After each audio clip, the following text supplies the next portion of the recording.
आता शेतीशी पूरक असणारा धंदा, ज्याला आम्ही दुधाचा व्यवसाय म्हणतोय, या दुधाच्या व्यवसायाचा एक पुन्हा नवा प्रश्न समोर येतोय. जी माणसं म्हणतात की आम्ही विकासासाठी गेलोय, आम्हाला विकास करायचा आहे, हा कुठला विकास करणार आहेत? हा इथला स्थानिकचा दुधाचा ब्रँड आहे. जी माहिती मिळते त्या माहितीनुसार साधारणतः 15 लाख लिटरचं दूध संकलन इथे होतं आणि हे संकलित झालेलं दूध इतर मोठ्या ब्रँडला तर जातच जातं, पण इथल्या स्थानिकच्या 5-7 प्लांटला सुद्धा ते दूध जातं.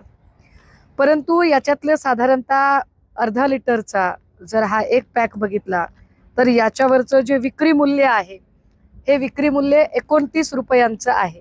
म्हणजे 1 लिटर साधारणतः तुम्हाला 58 रुपयाला पडते.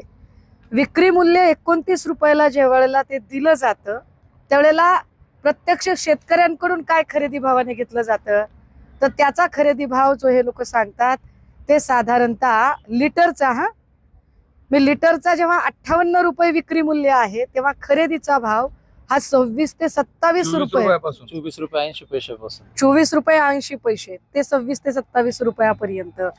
म्हणजे धड जो दूध संकलित करणारा जो दूधवाला आहे, जो शेतकरी आहे, धड त्यालाही फायदा मिळत नाही. प्रत्यक्ष बाजारातून जो पिशवी घेतोय त्याचाही खिसा कापला जातोय. म्हणजे हा जो मधला नफा आहे, हा नफा एका पिशवी मागे, एका लिटर मागे साधारणतः 10-12 रुपये इतका नफा असेल तर ज्या पद्धतीने सांगितलं होतं की 1 ते 1.5 कोटी रुपयाचं हे सगळं नुकसान कोण भरून काढणार?